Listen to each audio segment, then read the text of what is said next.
Yo mga idol, bali, nandito ako sa gilid ng highway ngayon at papunta ako sa Lawa. Yan o, nakikita nyo sa likod ko. Ayan, bali, puntahan ko yung ano mga idol, yung spot ko sa pag-fishing. Ayan, kung saan ako laging tumatambay pagka namimilis ako. Dito lang yun mga idol. Ayan, ang daanan. Ayan, silip tayo dito mga idol kasi ihanda natin yung lugar na to kasi malapit na tayo mag fishing adventure. Ayan yan, tirik na tirik yung araw mga idol. Ayan, nadala nga pala ako ng pangputol na mga sanga-sanga kasi ang gagawin ko dito mga idol ay lilinisan ko to konti, tatanggalin ko yung mga naka-laylay na mga wild blackberry. Ayan, para pag handa na tayo mag fishing adventure ay ready na yung area. Bali malinis na siya. So ayan, mataas na yung tubig Tsaka wala na akong nakikita ngayon, wala na akong nakikita mga wild duck na lumalangoy dito. So ibig sabihin pwede nang mamingwit kasi dati last week ang daming wild duck dito. So walang nag-fishing kasi nga yung mga isda ay nagtatago sa ilalim ng mga batuhan diyan sa ilalim. Kasi hinahunting din sila ng mga pato, wild duck. So kaninang umaga dumaan ako, may nakita ako na nag-fishing doon sa kabila. Ayan. So ngayon mga idol, ayan, mag-start na tayo maglinis ng paligid. Unahin ko dito banda kasi may mga itong patay na sanga na to. Tatanggalin natin ito at itatambak natin dito. Tatapon natin dito. Ayan. Or dyan sa kabila para lumawak na dito. Kasi marami na rin pumupunta dito mga idol pagka tag-fishing na, tumatambay rin dito. Okay mga idol, ko lang yung camera. Okay.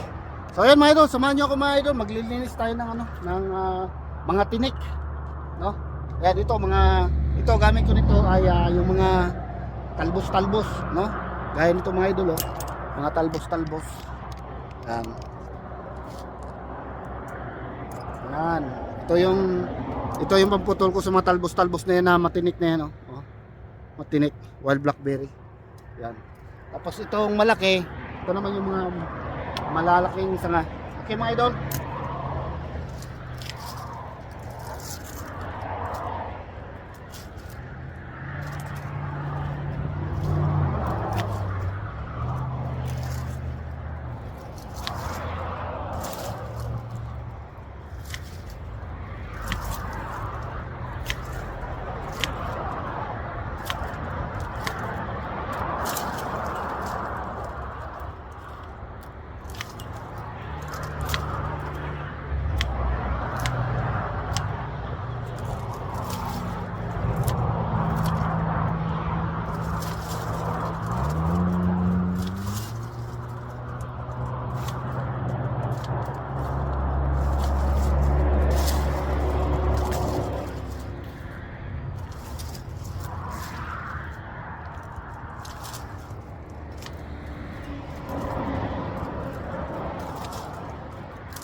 Tinik.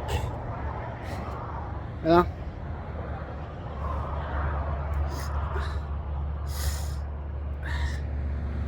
Dami tinik.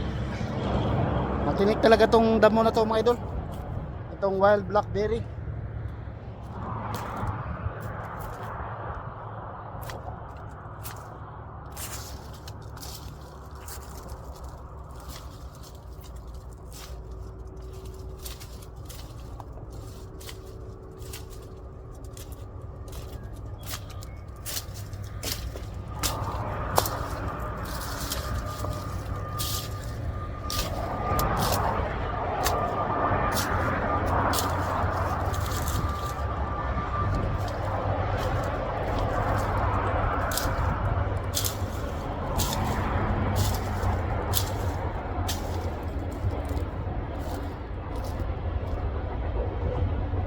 Yan.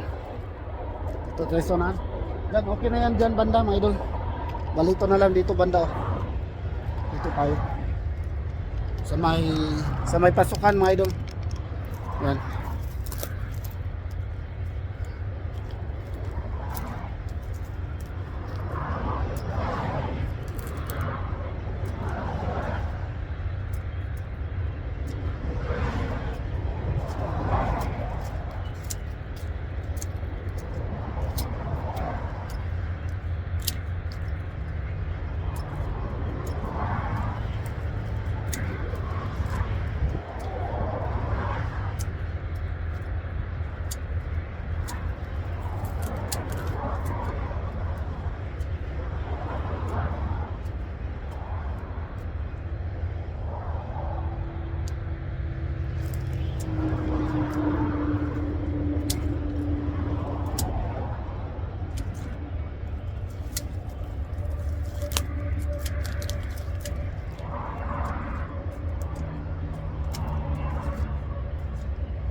So isunahan.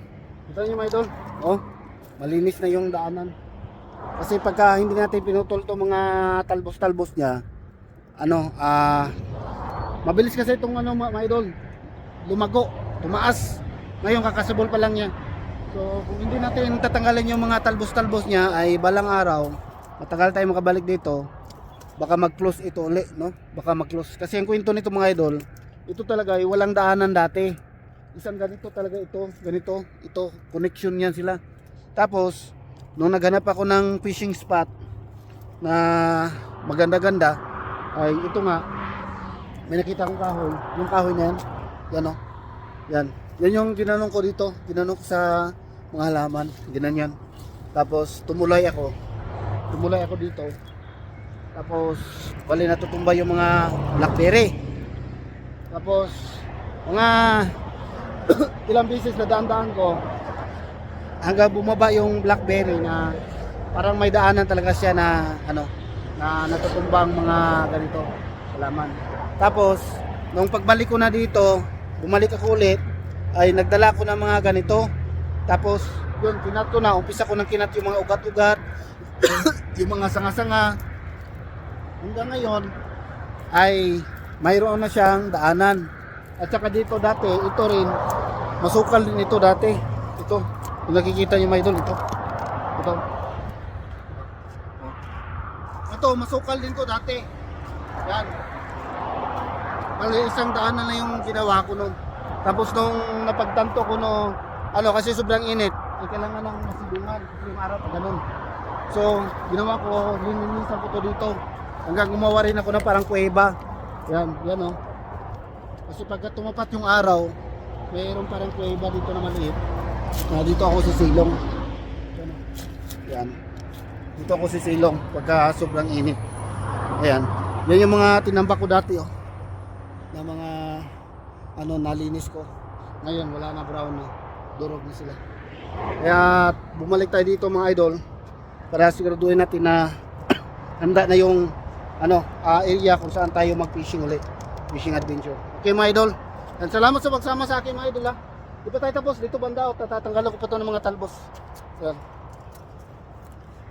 Okay mga idol. Ayan ang ganda ng view sa likod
Gagawan ko dyan na parang kuweba maliit para pagka yung araw dito may masilungan dyan.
Yus, kita nyo mga idol, pumasok ko sa loob.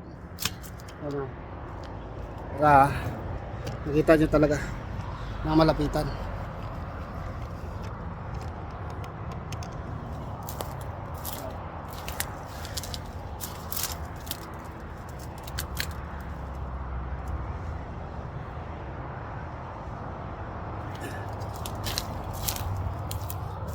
Okay.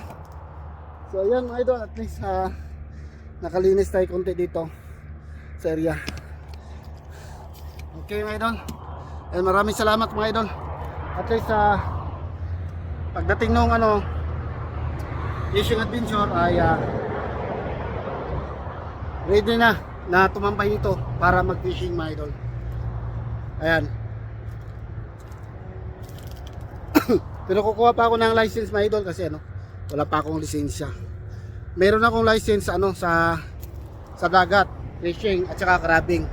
Pero dito sa tabang, iba kasi yung lisensya ng fishing sa dagat at saka lisensya ng fishing sa tabang. Ibang kaiba sila. Kaya kukuha tayo nun para makapag-fishing adventure tayo mga idol. So ayan mga idol, maraming salamat po sa pagsama sa akin dito. At hindi na tayo magtatagal sa ating vlog at ako'y uuwi na. Marami pang gawain sa bahay. Ayan. So dito na tayo mga idol. Kaya may nagkikita ng mga isla maliliit. Ayan. Okay mga idol, bye bye po. Ayan, thank you for watching mga idol. Bye bye. God bless po. Bye bye.